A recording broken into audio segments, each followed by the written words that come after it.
Boa tarde a todos. Estão todos bem? Continuam se cuidando? É muito necessário que possamos ter fé, perseverança, confiança em Deus. Vamos dar início à nossa sessão, fazendo a nossa prece inicial. Possamos elevar os nossos pensamentos a Deus, a Jesus, agradecidos sempre pela oportunidade de estarmos reunidos em seu nome. Agradecidos à proteção, o amparo dos bons espíritos, a nos intuir, a nos assistir.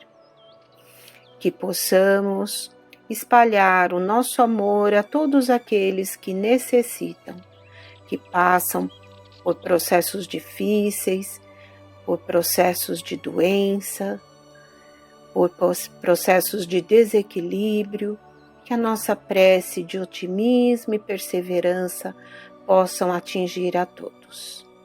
Que nesse momento possamos sintonizar com aquele ente querido ou aquela pessoa que conhecemos que esteja nessa situação. E que a nossa vibração de carinho possa chegar até eles. Te agradecemos, Senhor, por tudo. Esteja conosco agora e sempre. Que assim seja. Graças te damos. Hoje escolhemos o tema do Evangelho, do capítulo 10, Bem-aventurados os que são misericordiosos. Não julgueis para não serdes julgados. Aquele que estiver sem pecado, atire a primeira pedra.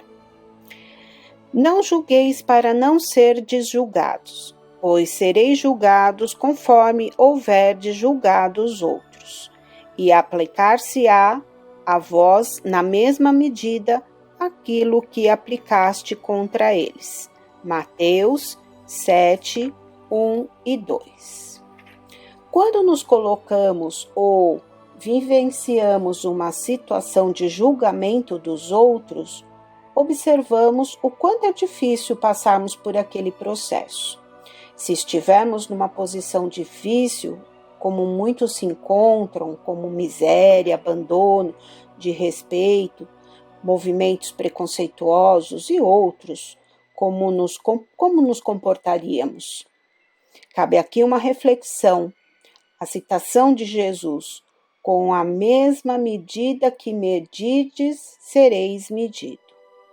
E a orientação: não julgueis para não serdes julgados, pois sereis julgados conforme houverdes julgados os outros.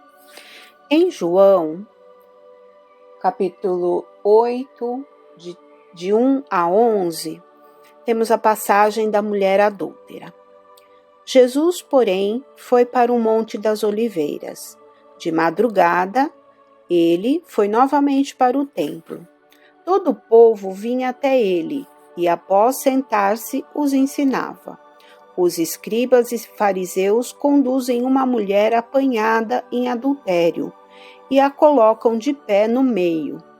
Dizem a ele: Mestre, esta mulher foi apanhada em flagrante adulterando. Na lei nos ordenou Moisés serem apedrejadas tais mulheres. Portanto, que dizes tu? Diziam isto testando-o, para terem de que o acusar. Jesus, porém, curvando-se para baixo, escrevia na terra com o dedo. Mas como continuavam a interrogá-lo, desencurvou-se-lhe e lhes disse: Quem dentre vós estiver sem pecado, atire sobre ela a primeira pedra. E, inclinando-se novamente, escrevia na terra. Os que tinham ouvido saíam um por um, começando pelos mais velhos. Ele foi deixado sozinho, e a mulher estava no meio. Desencurvando-se, Jesus disse a ela: Mulher, onde estão? Ninguém te condenou? Disse ela: Ninguém, Senhor. Disse Jesus: nem eu te condeno. Vai e a partir de agora não peques mais. Aquele que estiver sem pecado, atire-lhe a primeira pedra. Com este ensinamento, Jesus faz do perdão um dever, pois não há ninguém que dele não tenha necessidade para si mesmo. E nos ensina que não devemos julgar os outros mais severamente do que julgaríamos a nós mesmos, e nem condenar nos outros o que perdoaríamos em nós. Antes de condenar uma falta de alguém, vejamos se a mesma reprovação não pode recair sobre nós. Vemos nesta passagem, através da palavra do Mestre, aquele dentre vós que estiver sem pecado, lhe atire a primeira pedra. Ele mesmo, na sua pureza, poderia ter sido o primeiro a apedrejar, mas a exemplificação que era o seu objetivo voltou a abaixar-se e continuou a escrever na areia. Foram se retirando um a um, os velhos saindo primeiro, pois pela longa vida os erros pesam na consciência, e ela com certeza nos acusará. A terra é um hospital, uma escola. Ninguém precisa de censura ou apontamento dos erros da acusação. A nossa própria consciência nos acusará cedo ou tarde, nesta ou em outra vida. Afinal, a lei divina se cumprirá. Existe uma observação que quando apontamos o dedo para alguém, 3 estão apontados para nós. Então, antes de condenarmos a falta de alguém, de censurarmos alguém, vejamos se esta reprovação, não nos cabe. A censura lançada sobre a conduta dos outros pode ser por 2 motivos: reprimir o mal ou desacreditar a pessoa cujos atos estamos criticando. Este último motivo nunca tem desculpa, pois vem da maledicência e da maldade. O primeiro pode ser louvável e, em certos casos, torna-se até mesmo um dever. Se disso deve resultar um bem, e sem esse procedimento, o mal nunca seria combatido na sociedade. Aliás, não deve o homem ajudar o progresso de seu semelhante? Não se deve, portanto, tomar esse princípio no sentido amplo e limitado? Não julgueis, se não quiserdes ser julgado, porque a letra mata e o espírito vivifica. Neste parágrafo, observamos a conduta por 2 motivos: reprimir o mal ou desacreditar a pessoa cujos atos estamos criticando. A repreensão do mal é um dever, pois vamos enxergar com clareza atos que estão fora da lei do amor. Assim, estaremos ajudando a melhoria do planeta e da humanidade. Mas julgar e desacreditar os atos da pessoa ao qual estamos criticando é um prejuízo moral para si e para o próximo. Infelizmente, com o advento das redes sociais e do poder de divulgação e propagação de informações, muitos julgamentos têm surgido e situações delicadas são criadas e expandidas para as redes, alcançando infinitos domínios e criando muitos conflitos que podem atingir danos irreparáveis e comprometimentos futuros. Devemos ficar atentos a esta situação, porque não é por estarmos à frente de um aparelho eletrônico que não teremos as consequências perante a lei de Deus. Todo conflito criado terá suas consequências e seremos responsabilizados pelos danos ocasionados. No Livro dos Espíritos, no capítulo 12, Perfeição Moral, a questão 903 nos diz assim: há culpa em estudar os defeitos dos outros? E os espíritos nos respondem: Se é para os criticar e divulgar, há muita culpa, porque é faltar com a caridade. Se é para fazê-lo em seu proveito pessoal e evitá-los em si mesmo, isso pode algumas vezes ser útil, mas é preciso não esquecer que a indulgência pelos defeitos alheios é uma das virtudes contidas na caridade. Se vamos, então, criticar, divulgar situações constrangedoras, existe uma culpa porque nós estamos faltando com a caridade para com aquela pessoa. Então, vamos estar divulgando os defeitos sem pensarmos no que poderemos provocar. Antes de fazer aos outros uma censura de suas imperfeições, vede-se se não se pode dizer a mesma coisa de vós. Esforçai-vos, portanto, em ter as qualidades opostas aos defeitos que criticais nos outros. Esse é o meio de vos tomar de superiores. Se os censurais por ser avarento, sede generosos. Por ser orgulhosos, sede humildes e modestos. Por serem duros, sede dóceis. Por agirem com baixeza, sede grandes. Em todas as vossas ações, em uma palavra, fazei de tal maneira que não vos possam aplicar estas palavras de Jesus. Ele vê um cisco no olho do seu vizinho e não vê uma trave no seu.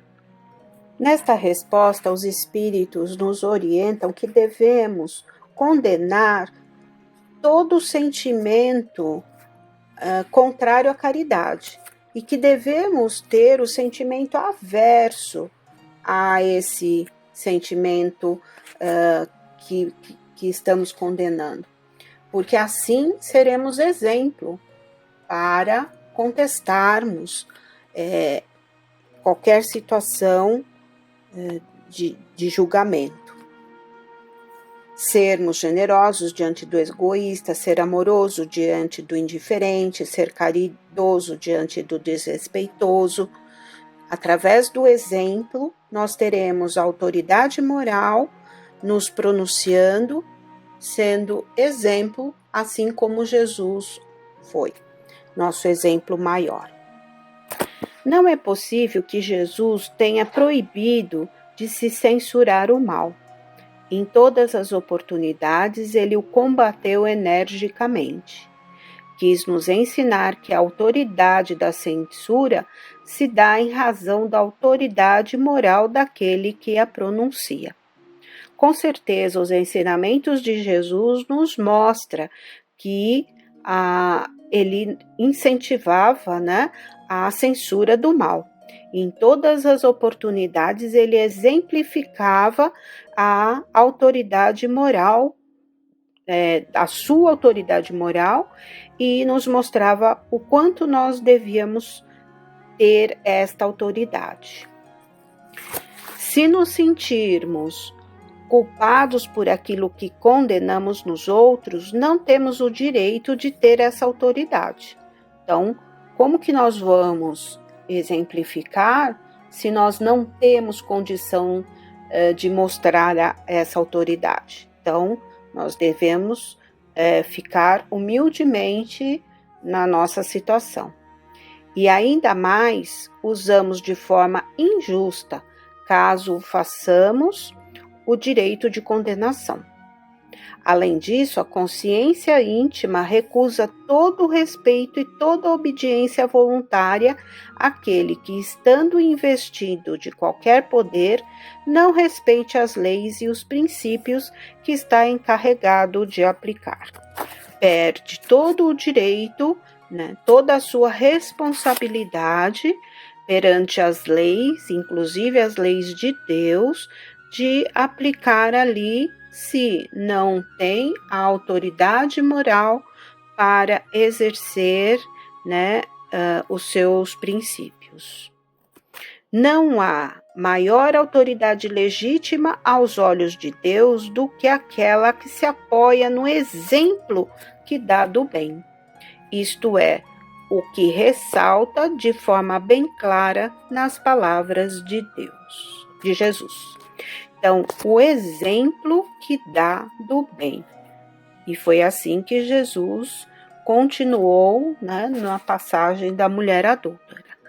Ele permaneceu da forma como estava, deixando que cada um se incumbisse de refletir sobre a sua condição moral, sobre a condição de ser ali um devedor e ter uma atitude perante a própria situação.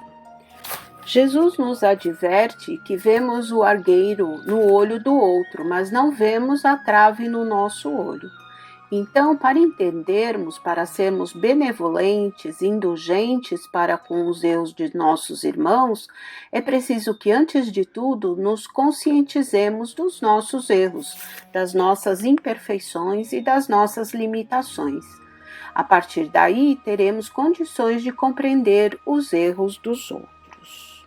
No Livro dos Espíritos, ainda no capítulo 12, Perfeição Moral, a questão 919, Conhecimento de si mesmo, Kardec pergunta: qual é o meio prático e mais eficaz para se melhorar nesta vida e resistir ao arrastamento do mal? Os Espíritos respondem: um sábio da antiguidade vos disse: conhece-te a ti mesmo. Este sábio era Sócrates. Pela sua filosofia de vida, ele chegou a esse consenso. E temos ainda no Livro dos Espíritos a instrução de Santo Agostinho, que através do trabalho de autoanálise, mergulhando em si, nós vamos nos identificar da nossa própria realidade. Mas temos que ter o cuidado para não nos acharmos a última das criaturas após a identificação dos erros e evitarmos os extremos. Antes, éramos o máximo. Após a conscientização, passamos a nos considerar as últimas criaturas. A doutrina é uma doutrina de equilíbrio. Não adianta, portanto, chorar o leite derramado, cruzarmos os braços, ficarmos cheios de pena de nós mesmos, nos acomodarmos. A palavra de ordem é esforço. Esforço para vencermos os nossos erros, para nos ajudarmos, para enfrentarmos, as nossas dificuldades, para a gente superar, conseguir vencer todos os problemas, evoluirmos na nossa caminhada. E outra instruções dos Espíritos que nos remete a este não julgueis é o perdão das ofensas, que Pedro pergunta: quantas vezes deverei perdoar meu irmão? E Jesus diz: 7 vezes, mas sim 70 vezes 7. Ou seja, infinitamente cada uma das situações que existem ali. Nos sentirmos realmente dedicados a perdoar aquilo que as criaturas que nos ofenderam, servindo sempre, ajudando, retirando do nosso coração todo sentimento ruim, não deixando que aquilo nos consuma, sendo indulgentes, sendo caridosos para com essas pessoas, sendo misericordiosos com estas pessoas. Perdoar sem limites, perdoar as ofensas, mesmo que elas tenham sido feitas muitas vezes. Desejar, sempre o bem para apagar as faltas. Mas tudo isso, todos esses sentimentos, requer exercício, pelo fato de ouvirmos sobre a importância do perdão, não significa que nós vamos assimilar do dia para a noite e vamos começar a praticar todos esses sentimentos. É com perseverança, com esforço, que nós vamos conseguindo, nos modificar.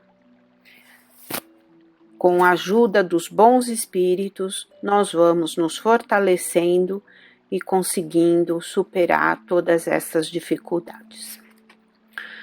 Espero ter contribuído com algum ensinamento, aclarado algum sentimento, que possamos a cada dia sermos melhores do que ontem. Que Deus nos abençoe, que estejamos bem, que sejamos confortados. Muito obrigada. Até mais.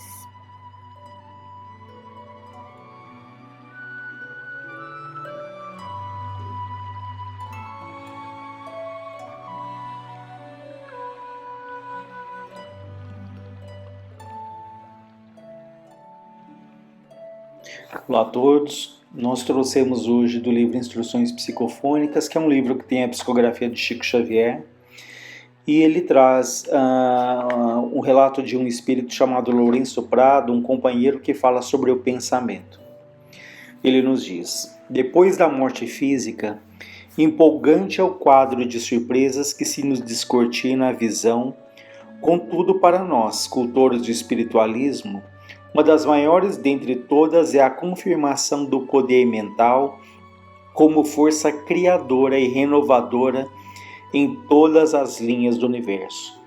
Então ele diz que uma das surpresas, quando se parte para o outro lado, é percebermos com mais clareza a força do pensamento.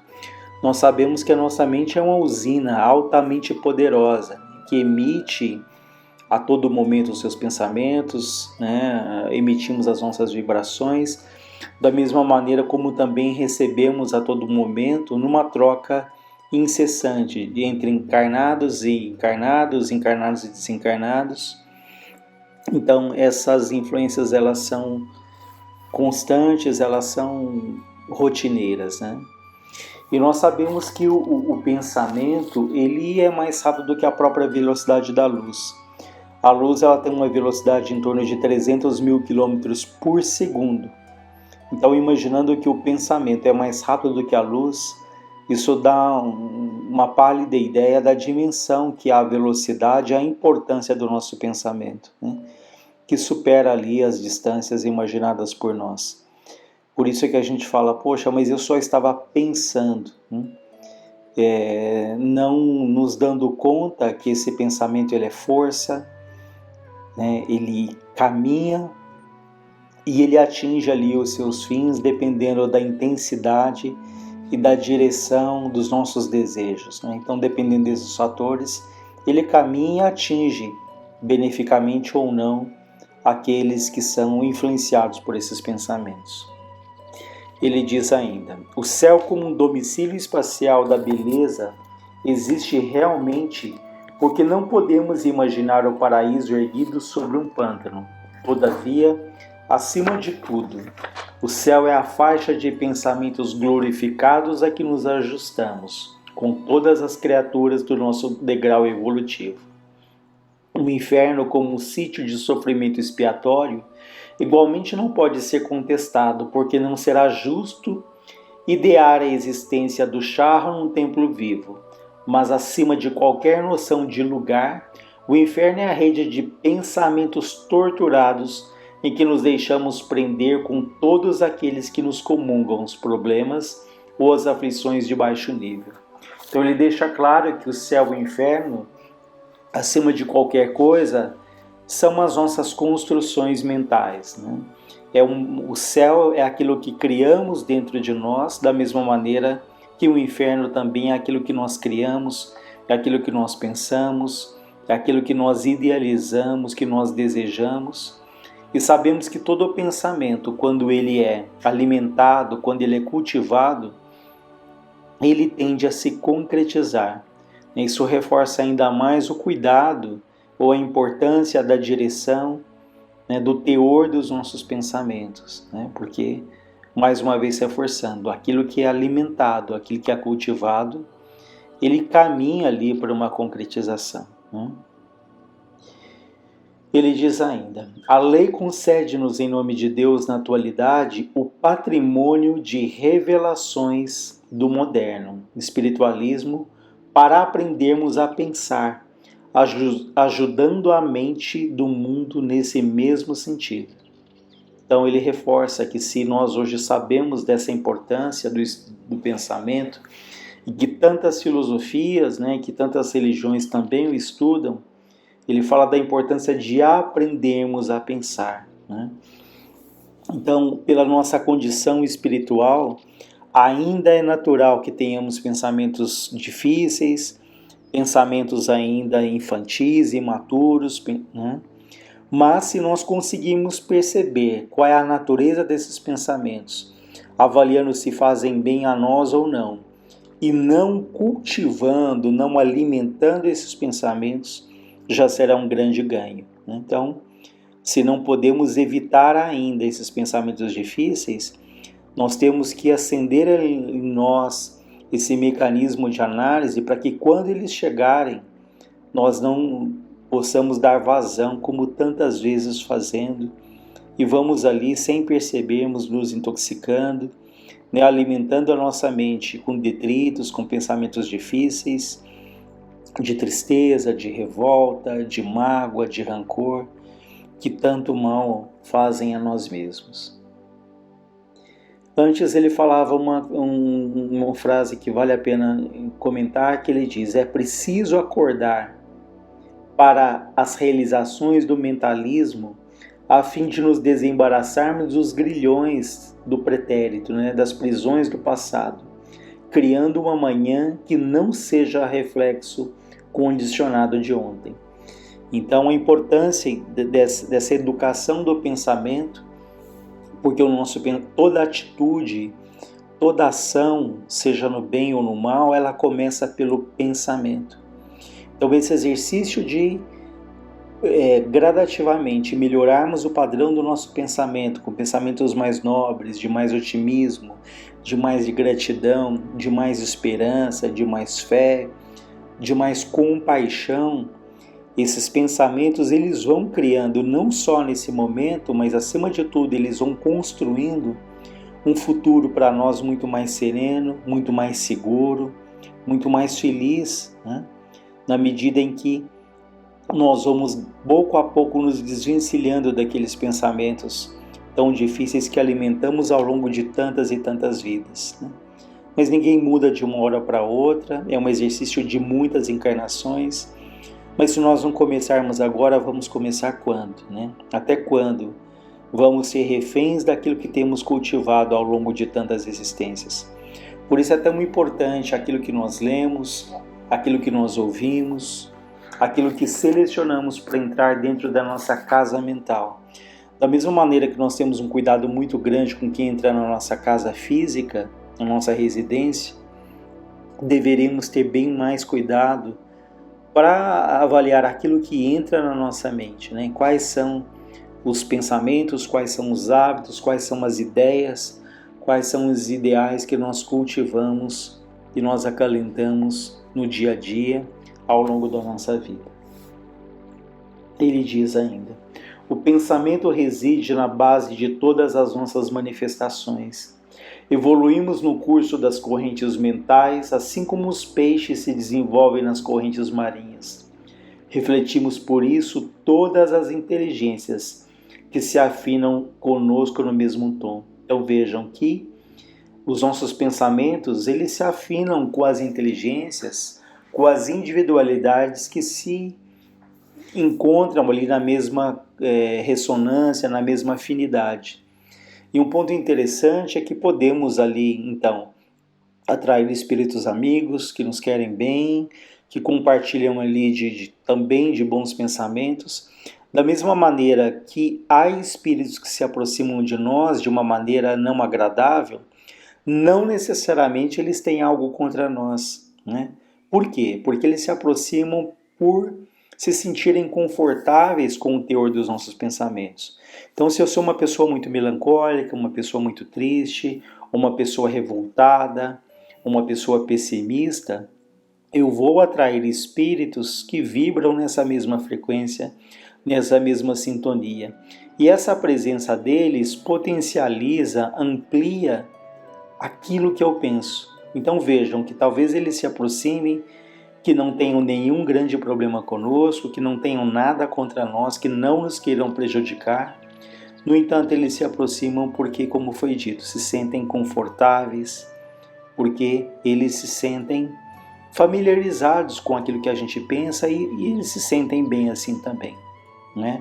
Então vejam que num processo ali até desagradável de influência sobre nós, quantas vezes nós é que atraímos, né, e dizemos, eu estou sendo obsidiado, eu estou sendo influenciado, colocando a culpa ali em algum espírito, mas pode ser nada mais, nada menos do que a nossa sintonia que atraiu ali aquele companheiro e que talvez ele não tenha a menor consciência de que a presença dele não nos faça bem, né? Então, vejam a importância do nosso pensamento, das nossas atitudes. Na alegria ou na dor, no equilíbrio ou no desequilíbrio, agimos com todos os espíritos encarnados ou desencarnados, que em nossa vizinhança se nos agregam ao nosso modo de ser e de sentir, né? Aquela sintonia que falamos agora há pouco. Saúde é o pensamento em harmonia com a lei de Deus. Doença é o processo de retificá-lo, de corrigir erros e abusos perpetrados, né, criados por nós mesmos ontem ou hoje, diante dela. Então vejam que a saúde ou a doença são reflexos ali do que nós pensamos, do que nós sentimos. Tanto que os gregos tinham aquela frase que dizia mens sana, corpore sana, ou seja, mente sã, corpo são. Então, o nosso corpo físico, as nossas células físicas, né, o nosso corpo que é o templo do Espírito, reflete aquilo que nós pensamos, sentimos, acalentamos. Obsessão, ele continua, é a ideia fixa em situações deprimentes, provocando em nosso desfavor os eflúvios enfermiços das almas que se fixaram nas mesmas situações. Então, cuidado para não termos ali ideias fixas em situações deprimentes, em pensamentos difíceis, né? Porque isso vai ali cristalizando, isso vai, como se simbolicamente falando, isso vai se coagulando e vai ali fazendo mal para nós mesmos e atraindo espíritos que estão ali na mesma sintonia. E há situações em que eles falam que não precisa de ninguém nos obsediando, porque nós podemos sermos os nossos próprios obsessores, né? O processo de auto-obsessão. Aquelas situações em que não há nenhum espírito ali tendo uma ação mais direta, mais incisiva, mas nós, pelos nossos pensamentos, pela raiva, pela mágoa, sobretudo pelos complexos de culpa, de remorso destrutivo, nós vamos ali nos obsediando, nós vamos nos agredindo. Tentação, ele fala, é a força viciada que exteriorizamos, atraindo a escura influência que nos inclina aos desfiladeiros do mal, porque toda sintonia com a ignorância ou com a perversidade começa invariavelmente da perversidade ou da ignorância que acalentamos conosco. Então vejam que nós estamos muito acostumados a pensarmos na tentação como algo sempre externo, que nos tenta, que nos agride, que testa ali o nosso equilíbrio, mas aqui ele traz uma outra visão, né, da nossa mente também atraindo essas situações em que nós somos testados, né? Então, na verdade, a tentação é sempre ali algum ponto ainda não bem resolvido, algum ponto que nós ainda não estamos seguros, porque naquilo que nós estamos seguros, naquilo que já aprendemos, naquilo que já está solidificado dentro de nós, não existe a tentação, porque aquilo não nos incomoda, né? Então, a tentação é sempre ali algo que ainda não está muito bem resolvido em nós, por isso estamos sujeitos a isso. Um prato de brilhantes não estimulará a fome natural de um cavalo, mas excitará a cobiça do homem cujos pensamentos estejam desvairados até o crime.